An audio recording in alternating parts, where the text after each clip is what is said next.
안녕하십니까. 중년 자산가 분들의 고민을 풀어보는 시사 정보 유튜브 채널 YN타임즈입니다. 만나 뵙게 돼서 반갑습니다.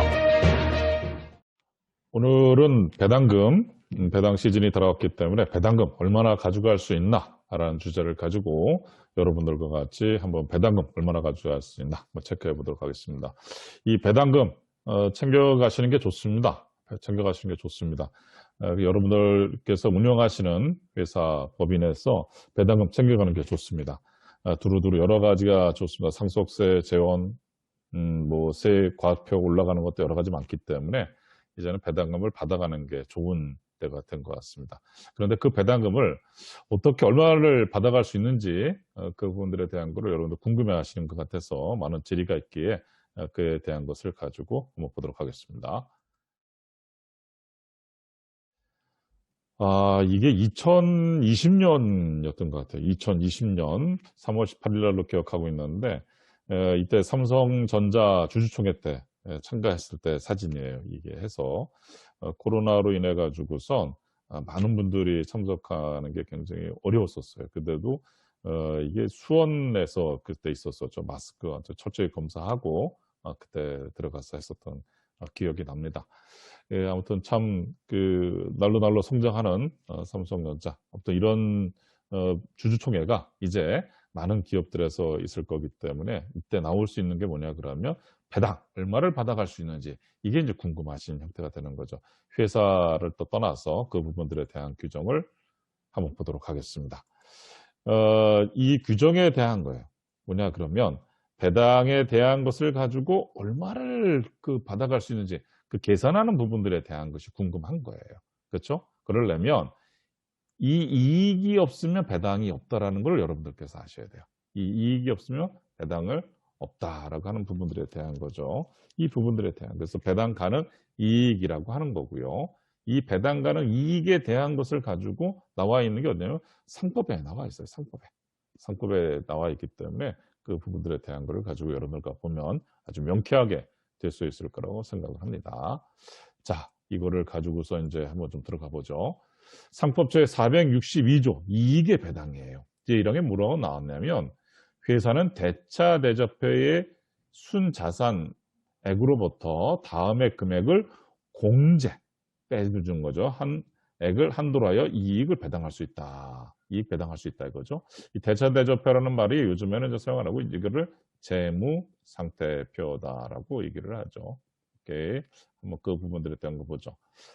순자산가액이래요. 순자산가액. 순자산가액이라고 하는 거는 결과적인 건 뭐냐면 자본 총계, 자산에서 부채를 뺀 부분들에 대한 거겠죠. 부채를 뺀 부분들에 대한 거를 우리는 뭐라고 얘기한다? 그것을 순자산가액이다라고 얘기하죠. 자, 거기에서 뭐를 해주냐면 자본금액을 빼주라고 하는 거고요. 공제라고 하는 거 했으니까. 두 번째는 뭐냐면 그 결산기까지 적립된 자본준비금과 이익준비금의 합계액도 빼주래요. 오케이.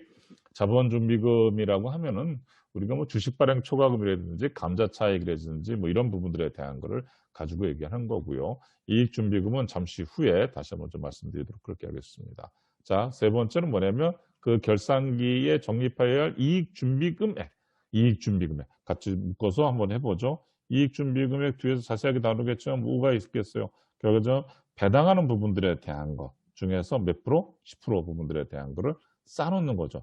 이 법정 준비 사항이에요. 상법제 458조에 나오는 사항이 되는 거죠. 오케이. 네 번째, 대통령령으로 정하는 미실현 이익 부분들에 대한 것이 그 부분들에 대한 거. 실현 뭐 수익이 나든 마이너스 나든 그렇게 되지 않은 부분들에 대한 것은 혼돈될 수가 있으니까 그건 빼주라고 하는 거죠. 그러니까 이 네 개의 부분들을 빼고 나서 나머지 부분들에 대한 것을 가지고 뭐 해라? 배당해줘라 라고 하는 거죠. 그 부분들에 대한 거. 그러면 여러분들과 같이 뭐 그런 부분들에 대한 거를 가지고 간단하게 결산해 보도록 하죠. 자, 뭐냐면 이렇게 볼 수가 있어요. 이 부분들을 여러분들이 오늘 보시게 되게 되면 이제 뭐 그런 거 혼돈되실 거 없을 것 같아요. 여러분들이 가지고 계신 대차 대처표 이거 아까 뭐라 그랬었죠? 이거에 대한 거 재무상태표예요. 재무상태표. 이게 명의가 이제 이름이 바뀐 거예요, 사실은. 그래서 여러분들께서 여러분들 회사에 이제 잠시 후게 되게 되면 이제 세무조정 계산서 뭐 해가지고서 각 뭐 세무사나 이제 회계사님께서 이제 여러분들한테 주시던데 그 부분들에 대한 걸 받아보시게 되게 되면 재무제표상에 나와 있는 그 재무상태표 거기에 뭐냐면 순자산가액 부분들에 대한 거죠.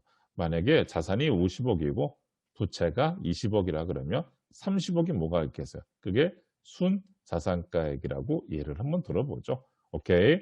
거기에 우리가 앞에서 봤었던 자본금이 3억이고 그 결산기까지 정립된 자본준비금과 이익준비금의 합이 만약에 14억이 있다고 하죠. 예를 들어서 또한 대통령령으로는 미실현 이익이 2억이 있다고 해보죠. 오케이. 그렇게 되면 30억에서 이 30억에서 3억 그 다음에 14억 그 다음에 2억을 뺀 뭐예요? 11억 부분들에 대한 거. 오케이? 여기 하나 나와 있죠? 자, 이 11억 부분들에 대한 것 중에서 또 뭐가 있냐 그러면 그 결산기에 적립해야 될 이익 준비금이라는 게 있어요.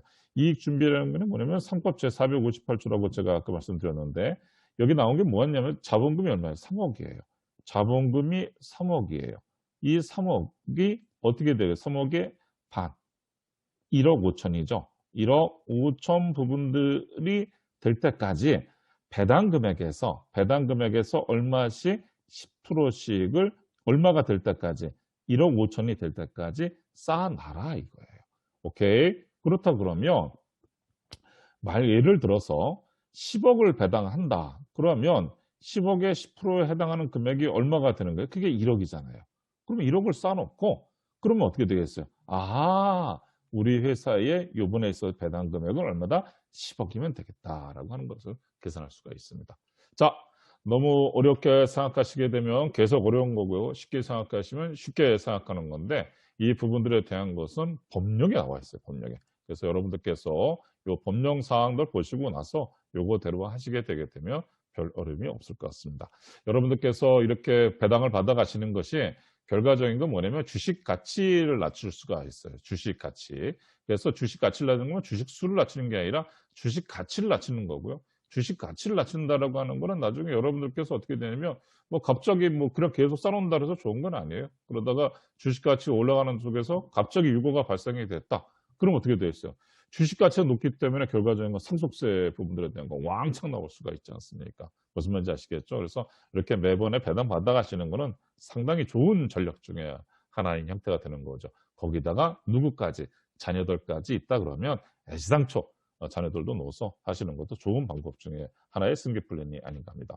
자, 오늘은 여러분들 주식에 대한 배당금 부분들에 대한 거를 가지고선 얘기 나눴습니다.